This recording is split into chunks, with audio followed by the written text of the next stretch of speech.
Bonjour à tous et bienvenue dans Ligne Directe, une émission dans laquelle nous allons à la rencontre de nos observateurs partout dans le monde.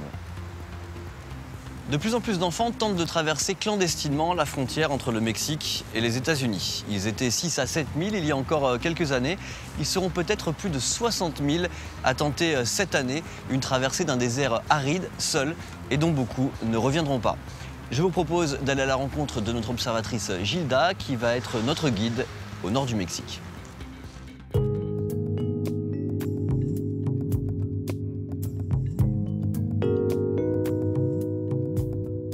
Bonjour Hilda. Hola, ¿qué tal? Buenas ¿Cómo tardes. estás? Bien. Les quiero mostrar la línea. Je voulais te montrer la ligne qui sépare le Nogales du Sonora et le Nogales de l'Arizona. C'est ici que les gens traversent illégalement la frontière, par-dessus ce mur. Les enfants, eux, ils traversent en général parce que leurs parents sont déjà aux États-Unis et qu'ils veulent les rejoindre. Il y en a de plus en plus. Ici, juste derrière, c'est les États-Unis. Il y a des gens qui parlent ici. Qu'est-ce qu'ils font? Ce sont des gens qui ne peuvent pas passer. Et s'ils ont de la famille de l'autre côté, alors ils viennent ici. Ils n'ont pas le choix. Ils n'ont pas de papier pour passer. Vous avez essayé de passer? Non, Vous allez rester ici. je vais attendre pour entrer normalement. Et vous allez faire comment? Je vais attendre pour avoir un visa, des papiers en règle.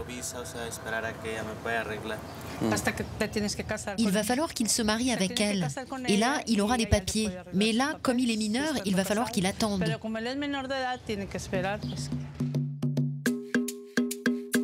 Gilda nous emmène au refuge Don Bosco, un centre d'hébergement pour les migrants qui tentent de passer aux États-Unis ou ceux qui viennent d'en être déportés. Gilda tient ce refuge depuis 32 ans, mais tous les soirs, c'est elle qui inscrit les arrivants. Je suis en train d'inscrire les gens qui vont dormir ici cette nuit. Il y a combien de personnes? 57. Est-ce qu'il y a des mineurs? Ça dépend des jours. Là, il y en a un, c'était le 12 mai, il avait 15 ans. Là, j'en ai deux, un de 12 et l'autre de 16 ans. Et celui-là, il avait 16 ans, il venait du Salvador et il voyageait seul. La plupart des enfants et des adolescents qui tentent la traversée n'arriveront jamais à destination. Interpellés par la police des frontières américaines, ils seront renvoyés quelques jours après du côté mexicain. Gilda nous accompagne à Camino a Casa, le centre où atterrissent les mineurs refoulés. Hola. Ici, ce sont tous des enfants qui effectuent la traversée tout seuls, dans un sens ou dans l'autre.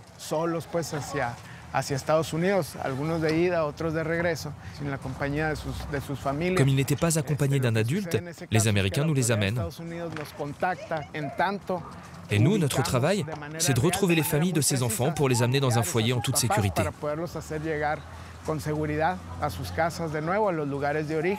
Il y a beaucoup de cas comme ça, des enfants qui voyagent seuls? Beaucoup, oui. L'année dernière, nous avons recueilli 16 000 enfants qui avaient voyagé seuls.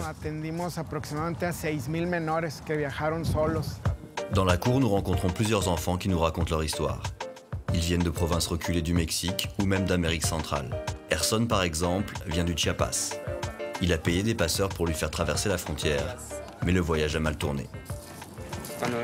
Je suis parti de chez moi et j'ai passé 4 jours dans un bus.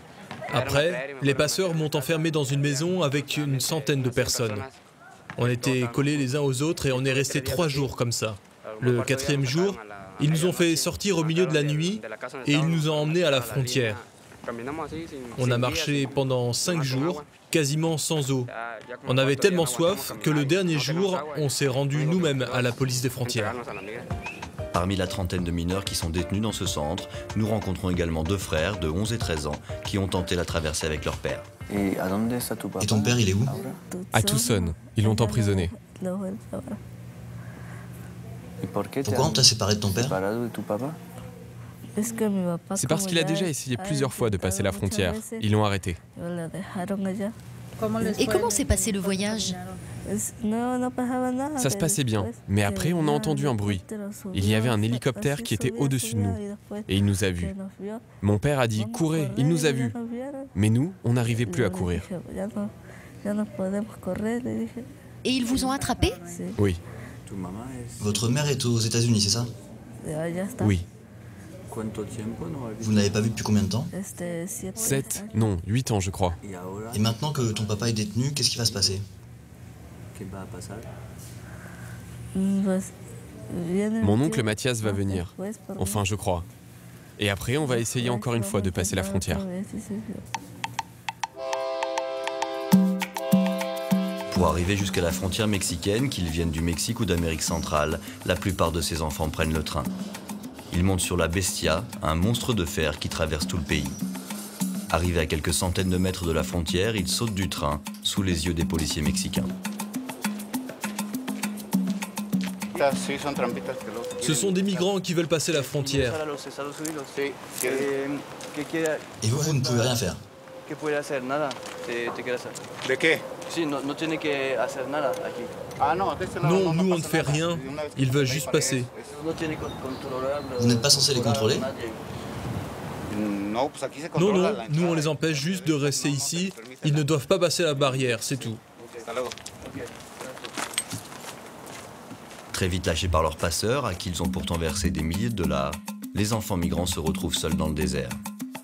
Plus que les températures suffocantes ou les narcotrafiquants qui pullulent dans la région, une chose les terrorise, la Border Patrol, la police américaine chargée de traquer les clandestins.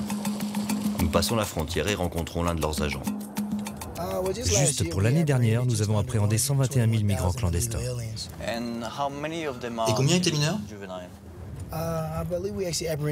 Je crois qu'en 2013, nous avons appréhendé à peu près 10 000 mineurs. Comment ça va? Il s'est passé quelque chose aujourd'hui? Ça va, c'est calme. On a juste eu quelques types qui sont passés par-dessus la barrière, mais ils sont repartis tout de suite de l'autre côté.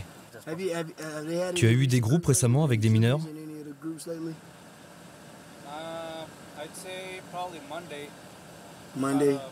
Oui, lundi, on a attrapé un gamin de 15 ou 16 ans.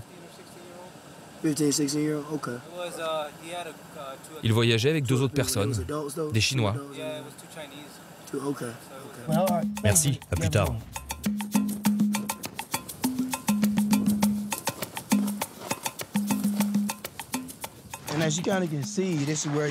Ici, vous voyez, c'est là que s'arrête le mur, juste devant nous. Et ensuite, ça devient une clôture barbelée. Ça a l'air plutôt facile de passer cette clôture, non? Oui, c'est vrai. Ce que je dis toujours, c'est qu'aussi haut que soit le mur que vous construisez, il y aura toujours quelqu'un pour faire une échelle de la même taille. Mais ça nous donne plus de temps pour intervenir. Une fois passé le mur et le premier rideau de la Border Patrol, commence une très longue marche pour atteindre les premières villes américaines. Nous sommes maintenant à Amado, petite ville américaine proche de la frontière. Une équipe de bénévoles qui vient en aide aux migrants en détresse nous propose de les accompagner dans leur tournée dans le désert. Julian, nice to meet you. Hi. On va aller déposer des bouteilles d'eau dans le désert. Ça, ce sont les pistes que suivent les migrants. Ça leur prend environ 6 jours pour aller de la frontière à Tucson. Et quand ils sont en difficulté, il n'y a personne pour leur venir en aide. En 10 ans, au moins 400 migrants sont morts dans le désert, la plupart du temps de déshydratation. Tout à coup, pendant le trajet, l'équipe de bénévoles se met en branle.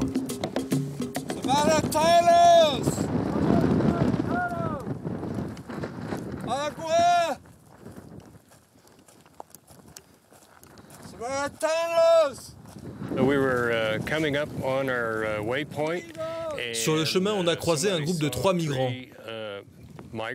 Pas très loin de nos points d'eau. Ils couraient dans le désert. On voulait les aider, mais je pense qu'on leur a fait peur.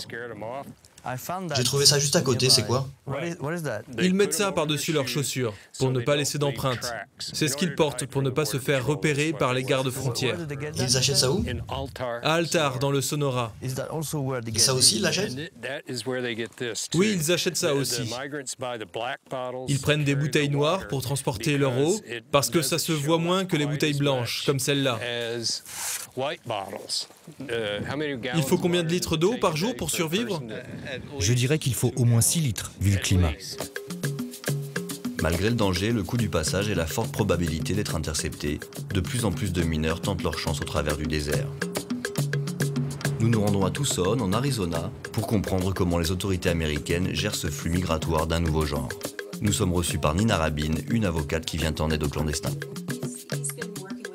Vous savez pourquoi il y a autant d'enfants qui veulent venir en ce moment aux États-Unis? Tout le monde se pose cette question. Il y a plusieurs facteurs. Celui qui me semble le plus important, c'est la violence des gangs qui est devenue vraiment extrême. Une autre raison, je pense, c'est qu'il y a de plus en plus d'enfants en bas âge qui ont été laissés derrière eux par leurs parents. Maintenant, ces enfants ont grandi et ils veulent retrouver leurs parents. Notre système d'immigration n'est pas capable de gérer ce problème. Pour la plupart des migrants, il est déjà difficile de s'y retrouver parmi toutes nos procédures d'immigration. Alors, pour les enfants, évidemment, c'est pire. Et ces mineurs n'ont pas le droit d'être représentés à aucun moment de la procédure. Des centaines de milliers d'immigrés clandestins sont actuellement piégés aux États-Unis. Ces pères et ces mères, qui ne peuvent plus rentrer chez eux, feront tout pour faire venir leurs enfants. Peu importe les risques ou la taille des barrières à franchir. Pour notre observatrice Gilda, cela veut dire que toujours plus d'enfants vont débarquer dans son refuge. Elle continuera de les aider avec les maigres moyens dont elle dispose, mais si les autorités américaines ne prennent pas la mesure du problème, elle sera bientôt incapable de venir en aide à tous ces orphelins d'immigration. Le président américain Barack Obama a récemment qualifié d'urgence humanitaire cette question des enfants migrants. Alors on peut espérer que peut-être des choses concrètes vont être faites pour les aider et peut-être même aider notre observatrice Gilda. En attendant, n'hésitez pas à contacter nos journalistes pour leur raconter votre histoire et peut-être que le prochain numéro de cette ligne directe des observateurs, nous viendrons le tourner chez vous.